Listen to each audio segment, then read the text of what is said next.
Roblox voice chat might not be working due to several reasons. Common culprits include age verification issues, incorrect privacy settings, microphone permissions, Roblox app glitches, or network instability. Start by ensuring you're at least 13 years old and have verified your age via ID or linked accounts in your Roblox settings. Then, double-check your privacy settings to make sure voice chat is enabled and you've consented to recording for moderation. Next, verify that Roblox has microphone access in your device's settings.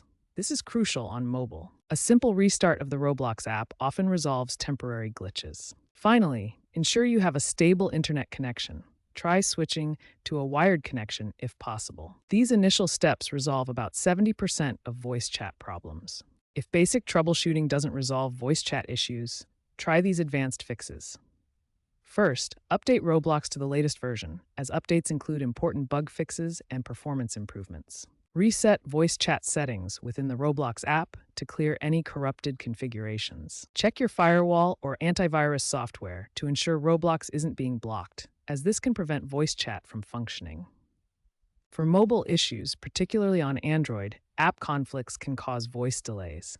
Keep your device updated and resolve any conflicting apps. Looking ahead, Roblox is integrating AI-driven moderation to reduce toxic behavior in voice chat. Features like voice-to-text transcription are planned to improve accessibility and moderation. Regular updates aim to make voice chat more reliable across devices, with potential blockchain integration for decentralized moderation. While challenges remain, the trend is towards more seamless and safer voice communication on Roblox.